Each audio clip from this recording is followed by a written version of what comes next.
Alright guys, video time. So I'm out here Cultimulchin now. As you can see, 15-foot Cultimulcher.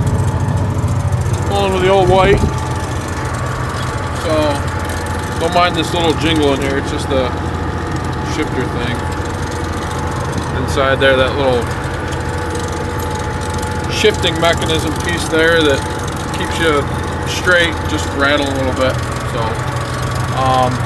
So the day started off, well, I guess I'll go back, rewind to Friday. 2 days ago, we wound up getting about a half an inch of rain. A little north of here and a little bit south of here, they wound up getting about 1.5 inches, so I'm glad we missed that rainstorm. So the ground was a little tacky today. Dad ordered some fertilizer tomorrow, hoping that we could spread it on this field here and the one over by the woods.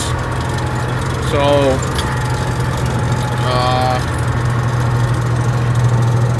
it was a little moist this morning, but yesterday when the sun came out, the top crust dried off quite a bit.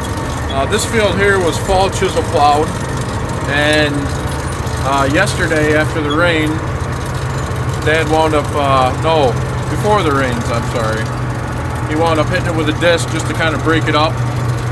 Sometimes the winter will cause a little compaction layer on top, and if you can get on it in the spring, you know, a little ahead of when you're going to plant, it seems to break it up, and you know, you get some oxygen in the ground, and it stirs up the soil and dries a little bit better. So this morning I told Dad, I said, well, after yesterday and the sun was out and the top dried quite a bit, you know, since he stirred it up a few days ago, we got out here and spread fertilizer on this field and another one, and I told him, well, we might be able to plant it today, and he says, I don't think so, it's going to be a little too wet, I think. I said, well, we'll spread the fertilizer. So we did that, and then around just shortly after, around 10 o'clock, I got on with the disc and stirred up the ground, and a couple hours later I noticed it was drying pretty good, so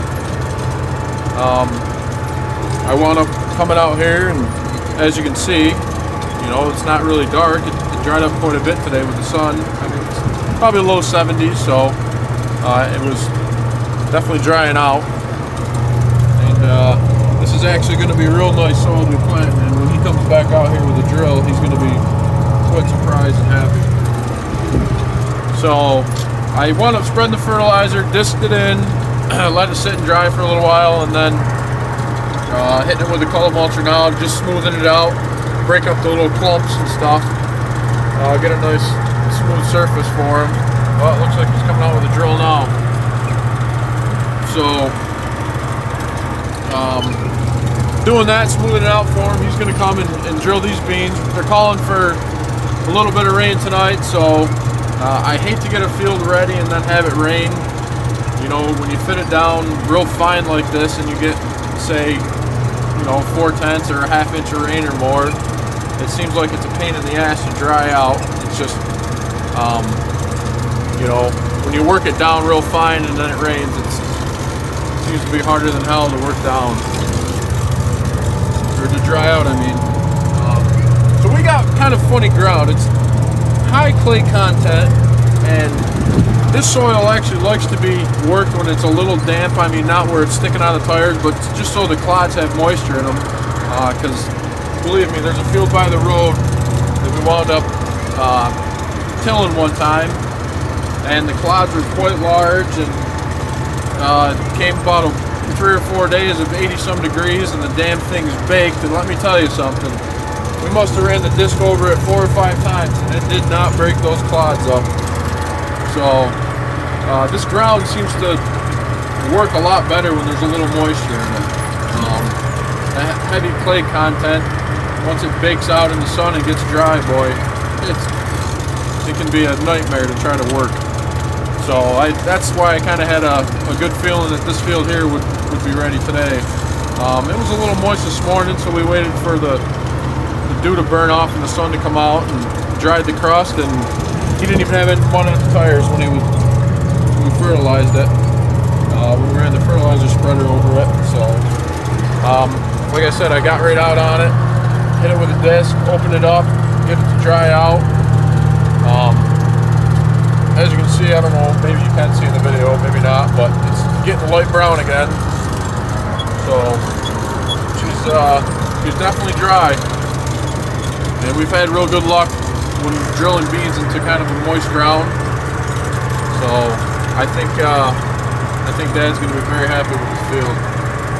It's nice and smooth. The clods broke up good. The top layer's dry just enough. Obviously, you can see there's no mud on the tires. I mean, it's quite dry, but there's definitely moisture in it. So I got about 4 more passes here with this, and looks like Dad up towards the end of the field is hooking the color packer onto the back of the drill. This is that's our conventional drill. It's a International 5100 soybean special. We wound up replacing the discs 2 years ago on it, the double disc openers, and boy, that made a hell of a difference. It's got very consistent seed depth, and it gets right down there, you know, between an inch and a half, and we get some really, really good stands with it.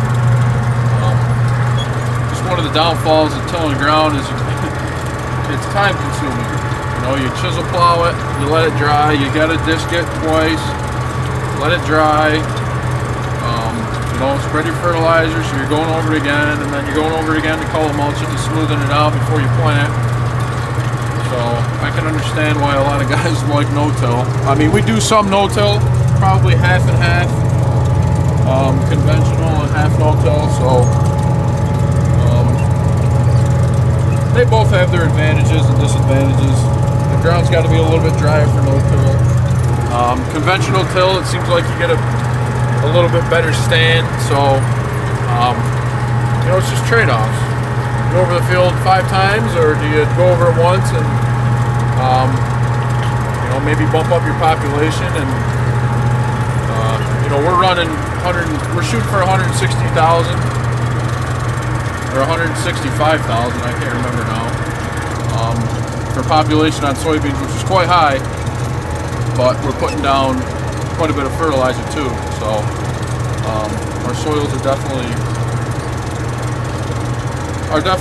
fit for it. You know, it's heavier ground, so a lot of the nutrients we're putting down aren't leaching into the ground. This clay ground is definitely it holds the nutrients a lot better than a medium texture or a sandy or loam soil. So see Dad's up there. Look, he's getting anxious. He wants to get to the plant. Thinks it's going to rain, but it's not going to rain till, I don't know, 8, 9 o'clock tonight. So it's only 2:30 now. He's got plenty of time. So we're going. I'll get another video of him planting here in a little bit.